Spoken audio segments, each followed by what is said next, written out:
ஒருமையுடன் நினது திரு மலரடி நினைக்கின்ற உத்தமர்தம் உறவு வேண்டும். உள்ளொன்று வைத்து புறமொன்று பேசுவார் உறவு களவாமை வேண்டும். பெருமை பெரு நினது புகழ் பேச வேண்டும், பொய்மை பேசாதிருக்க வேண்டும். பெருநெறி பிடித்தொழுக வேண்டும், மதமான பேய் பிடியாதிருக்க வேண்டும். மறுவு பெண் ஆசையை மறக்க வேண்டும், உனை மறவாதிருக்க வேண்டும். மதி வேண்டும், நின் கருணை நிதி வேண்டும், நோயற்ற வாழ்வில் நான் வாழ வேண்டும். தருமமிகு சென்னையில் கந்த கோட்டத்துள் வளர்தலமோங்கு கந்தவேலே, தன்முகத் துய்யமணி உன்முகச் சைவமணி சண்முகத் தெய்வமணியே. ஓம் சரவணபவ. வடலூர் வள்ளலாரின் வரிகளில்.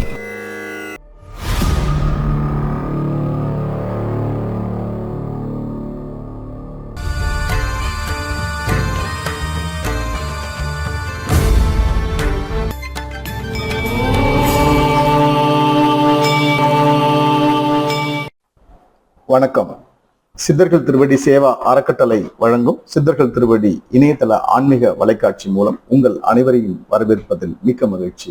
நான் உங்கள் சித்தர்கள் திருவடி குன். வணக்கம்.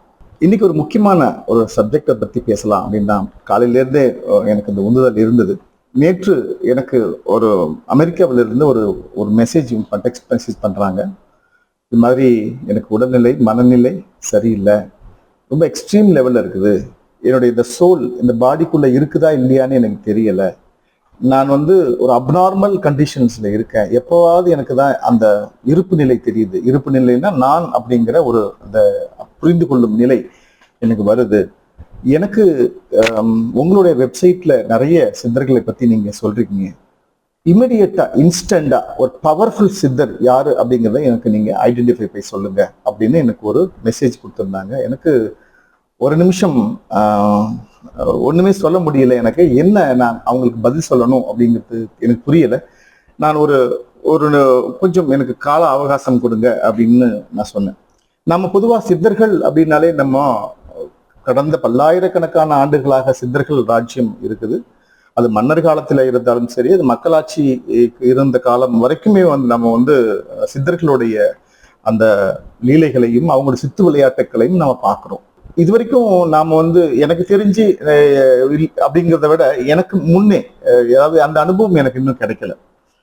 இறுதியாக நாம பார்த்தது அப்பா பைத்தியம் சாமிகள், கோடி சுவாமிகள், மாயம்மா, அழுக்கு சித்தர், இவங்களெல்லாம் நம்ம அவங்களுடைய சித்து விளையாட்டுக்களை எல்லாம் நம்ம கேட்கிறோம். அதை பார்த்த ஒரு சில ஆத்மாக்கள் எல்லாம் இருக்கிறாங்க. இப்போ கோடி சாமிகளுடைய நெருங்கி இருந்து அவங்களை கண்ணார கண்டு அவங்களுடைய அந்த அந்த சக்திகளை உணர்ந்த அது அவங்களுக்கு கிடைத்த பெரு வாழ்க்கையை வாழ்ந்தவங்க எல்லாம் நிறைய பேர் இருக்காங்க. மாயம்மா கூட இருந்தவங்க எல்லாம் அவங்களுடைய இதை சொல்லியிருக்காங்க. அப்பா பைத்தியம் சாமிகளுடைய அந்த லீலைகள் சித்து விளையாட்டுகள் எல்லாம் இன்னைக்கு பார்க்கிறோம். நம்ம இதற்கு முன்னே நம்ம அட்டமா சித்துக்கள் கொண்ட 14 சித்தர்கள் அப்படின்னு சொல்லப்படுகிற பல்லாயிரக்கணக்கான சித்தர்களுடைய சித்து விளையாட்டுக்களை எல்லாம் நாம பார்க்கிறோம்.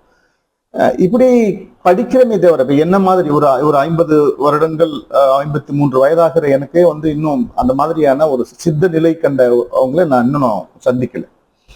அட்டமா சித்துக்கள் கொண்டவர்கள். அப்ப எனக்கு தெரிஞ்சு நாமெல்லாம் இந்த பிளாக் அண்ட் ஒயிட் சயின்டிபிக்கலா என்ன சொல்றாங்க, எனக்கு இவர்கள்லாம் சும்மா கடவுளே இல்லைங்கிறாங்க, கடவுளை இல்லைன்னு சொல்றாங்க. அப்ப சித்தர்களை பத்தி இவங்க சொல்லவே வேண்டாம்.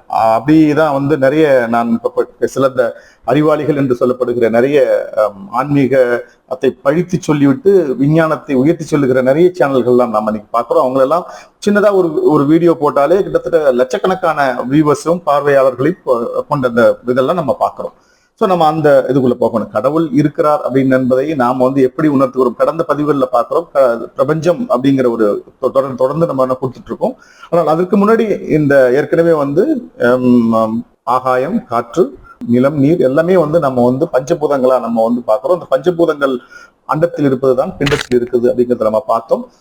இந்த அண்டமே என்னென்னலாம் எப்படி ஒரு காம்பவுண்ட் ஆஃப் அந்த பஞ்சபூதங்கள் இருக்குதோ அந்த மாதிரி இந்த கலவை தான் இந்த மானிட உடம்பிலும் இருக்குது அப்படிங்கிறதையும் நம்ம பார்த்துட்டு வரோம் தொடர்ந்து. இது வரைக்கும் அடுத்ததுன்னு 2-3 எலிமெண்ட்ஸ் இருக்குது. அதுக்கிடையில இந்த கேள்வி கேட்டோம்னா எனக்கு இன்னும் நான் உடனே எனக்கு தெரிந்த என்னுடைய பயணத்துல நிறைய சித்தர்கள், ஆனால் ஏற்கனவே உங்களுக்கு தெரியும் 400க்கும் மேற்பட்ட சித்த பீடங்களை நம்ம சந்திச்சிருக்கிறோம், தரிசிச்சுட்டு இருக்கோம்.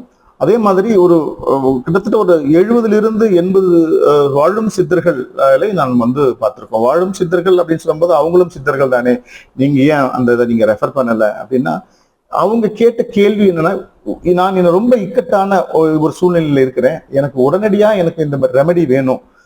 நான் அந்த அந்த மாதிரி நிலையில இல்ல. இப்போ நீங்க நினைக்கிற மாதிரி எல்லாம் வந்து நான் அப்புறம் பார்க்கலாம், எனக்கு பிசிக்கலாவும் நான் இந்தியாவுக்கு நான் வர முடியாது. ஆனால் அங்கிருந்து எனக்கு வந்து இந்த இது செஞ்சாகணும், என்னை வந்து அங்க காப்பாற்றணும். நான் அந்த மாதிரியான ஒரு கிரிட்டிக்கல் சுச்சுவேஷன்ல இருக்குன்னு சொல்லும்போது என்னால நம்ம உடனடியாக அதற்கு முடிவெடுக்க முடியாத ஒரு சூழ்நிலையில் இருந்தேன். அப்புறம் எனக்கு தெரிஞ்ச சித்தர்கள் அப்படின்னு பார்க்கும்போது பார்வை தரிசனம், சில பேர் ஏற்கனவே நம்ம சொல்லியிருக்கோம், இருப்பு நிலை தெரிந்த சித்தர்கள், இருப்பு நிலை தெரியாத சித்தர்கள். இப்ப இருப்பு நிலை தெரிந்த சித்தர்கள் அப்படின்னு நம்ம பார்த்ததான் மாயமாவே வந்து ஒரு காலத்துல பைத்தியம் சொன்னாங்க. இன்னைக்கு இப்படி ராம்சரத்குமார் ஐயா ஆசிரமத்தில் இருக்கிற தொப்பியம்மாளை வந்து மனநலம் பாதிக்கப்பட்டவர் என்று சொன்னார்களோ, அதே மாதிரி ஒரு காலத்தில் மாயம்மாவையும் அவர்கள் அப்படித்தான் பழித்தார்கள். அது போக காலம் உணர்த்தும் என்று நானும் நம்புகிறேன். சோ இப்படி அந்த மாதிரி பார்த்தவர்களை இன்னைக்கு பாத்தீங்கன்னா நிறைய திருவண்ணாமலையில வந்து விபூதி சித்தர்கள் இருக்காங்க, அப்புறம் நிறைய தென்சங்கம்பாளையத்துல இருக்கிறாங்க, எக்மோர் பாபா அப்படின்னு சொல்லி நம்ம பாக்குறோம். இப்படி நிறைய ஒரு 60க்கும் மேற்பட்ட சித்தர்களை நம்ம வந்து தொடர்ந்து நம்ம சித்தர்கள் அப்படிங்கிற ஒரு போர்வையில கொடுக்குறோம். ஆனால் அவர்கள் எல்லாம் வந்து அந்த அட்டமா சித்துக்களை தெரிந்திருக்கிறார்களா, இருப்பு நிலை தெரிந்திருக்கிறார்களா என்ன, அதுக்கு நிச்சயமா தெரியல. ஏன்னா தொப்பியம்மாள் போனீங்கன்னா அவங்க அந்த இருப்பு நிலை தெரியாம தான் இருக்கிறாங்க. நிறைய விஷயங்களை வந்து அதே மாதிரி நீங்க நான் சொன்னது வந்து சுவாமிமலையில் இருக்கிற சிவபிரகாசன் சாமிகளை நீங்க போய் உங்களால நீங்க தொடர்பு கொள்ள முடிஞ்சதுன்னா தொடர்பு கொள்ளுங்க அப்படின்னு. அப்ப அதுக்கு ஜீவபீடம் நான் ஏற்கனவே சொன்ன 10 வாழும் சித்தர்களை நீங்கள் சந்தித்து ஆசீர்வாதம் பெறும் அந்த பாக்கியத்தை ஒரே ஒரு ஜீவபீடத்தில் நீங்கள் பெற்றுக்கொள்ளலாம் அப்படின்னு சொல்லும் போது நான் அவங்களுக்கு ரெஃபர் பண்ணது கணக்கம்பட்டி சாமிகள், கோடி சுவாமிகள், மாயம்மா, அப்பா பைத்தியம் சாமிகள், அழுக்கு சித்தர், இப்படி இது போன்ற ஜீவபீடங்களுக்கு உங்களுடைய குறைகளை உங்களுடைய அந்த இதை சொன்னீங்க அப்படின்னா அவங்க செய்யும் அந்த பூஜைகளும் புனஸ்காரங்களும் உங்களுக்கு அந்த நெகட்டிவ் எனர்ஜில இருந்து பாசிட்டிவ் வைப்ரேஷனுக்கு உங்களுக்கு கொடுக்கறதுக்கு வாய்ப்பு நிறைய இருக்கு அப்படின்னு சொன்னா. ஆனால் அவங்க அதெல்லாம் எனக்கு அதுக்கெல்லாம் நேரம் இல்லை, எனக்கு உடனடியா என்னை தீர்த்து வைக்கிற அந்த சித்தர், பவர்ஃபுல் சித்தர் யாரோ வாழும் சித்தர் இருக்கிறாங்களோ அவங்களை சொல்லுங்க அப்படின்னு சொல்லும்போது நமக்கு இந்த சித்தர் பயணத்துல நம்ம இவ்வளவுதும் போயும் நம்ம வந்து அதை சொல்லுவதற்கு எளிதாக என்னால் முடியல. ஏன்னா அவர்களுக்கு புரிய வைப்பதற்கு எனக்கு முடியல. ஏன்னா அவங்களுடைய புரிந்து கொள்ளும் அளவுக்கு அவங்க இல்லை. சித்தர்கள்னா என்ன, ஏன் அவங்க சித்தர்கள் என்ன, எதற்காக இந்த மானிட விதத்தை பிறப்பெடுத்தாங்க அப்படிங்கிறத வந்து ஒரு பக்கம் இருந்தாலும் அவர்கள் சித்தநிலை ஆனதற்கு என்ன மாதிரியான காரணங்கள் இருந்தது, நாம வந்து சித்தர்களை வணங்கும் பொழுது என்ன கேட்கணும் அவங்கள்ட்ட அப்படின்னு சொல்லுவாங்க. இப்போ சித்தர்கள்ட்ட வந்து அருளை பெற வேண்டும் அப்படின்னு சொல்லுவாங்க. அருள் அப்படின்றால் சித்த ஞானத்தை பெற வேண்டும்.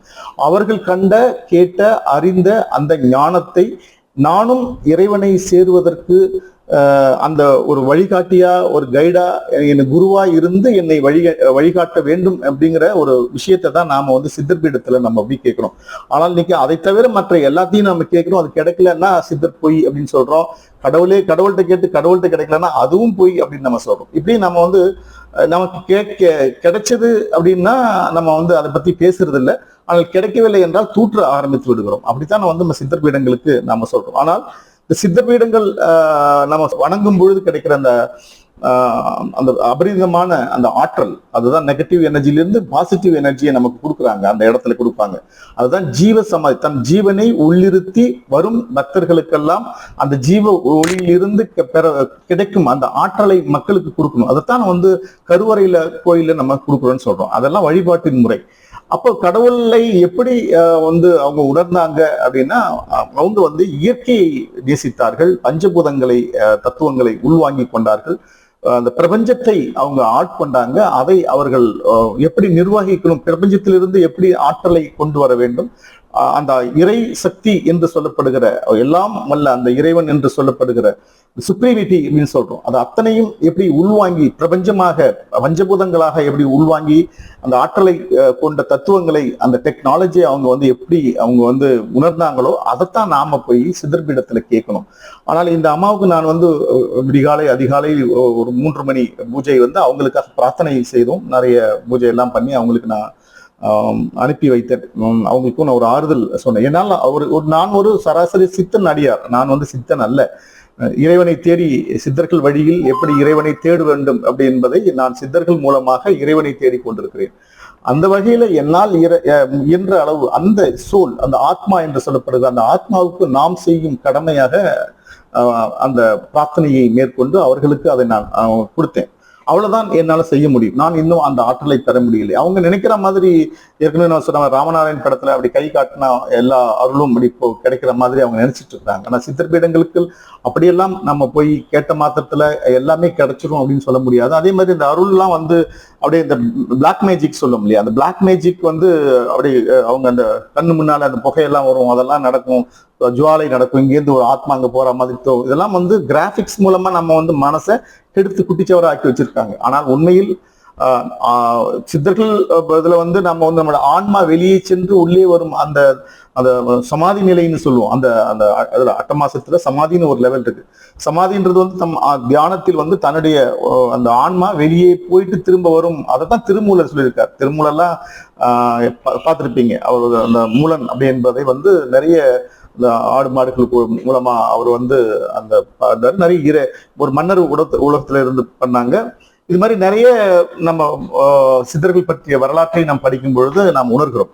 அது போலத்தான் நாம வந்து ஒரு குறிப்பிட்ட அந்த அட்டமா சித்துக்கள் என்று சொல்லப்படுகிற அந்த சித்த நிலைகளை எல்லாம் அறிந்தவர்கள் சித்தர்கள். அது போன்ற சித்தர்கள் இந்த இப்ப இருக்கிற அந்த கலிகாலத்துலதான் நாம பார்த்தோம். இப்போ கோடிசாமிகள் பாத்தீங்கன்னா அவர் வந்து தரையிலிருந்து மேலே எழுந்து நின்றிருக்கிறார். அதாவது தன்னுடைய உடலை மிகவும் லேசாக்கி கொண்டு மேலே பறக்கும் அந்த சக்தி ஒன்று வந்து அட்டமா சக்திக்குள்ளில் ஒன்று. அதைத்தான் வந்து கோடிசாமிகள் உணர்ந்து அதை வந்து எல்லாருக்கும் செஞ்சிருக்கிறாங்க. அதெல்லாம் நம்ம வந்து இன்னைக்கு இந்த கலிகாலத்திலையும் நம்ம பார்த்தோம். அதற்கு பிறகு வந்தவர்கள் யாரும் இருப்பு நிலை தெரியாதவர்கள். இப்ப நம்ம இருப்பு நிலை தெரிந்தவர்கள் கோடிசாமிகள்கிட்ட நீங்க போய் இன்னீங்கன்னா உங்க பேரை சொல்லி வா, ஏன் லேட்டா வர்ற, ஏன் எங்க போயிருந்த, ஏன் இத்தனை நாள் வரலங்கிற மாதிரி கேட்பாங்க. மாயம்மாவுக்கு பேச தெரியும் மொழி இல்லை என்றாலும் அவங்களோட சைகை வந்து நமக்கு வந்து உணர்த்தியது. அப்பா பைத்தியம் சாமிகளுக்கும் அப்படித்தான். ஆக நம்ம கூட அவங்க வந்து தொடர்பு கொள்றாங்க, ஒரு மானுடத்தோடு அவங்க தொடர்பு கொள்றாங்க.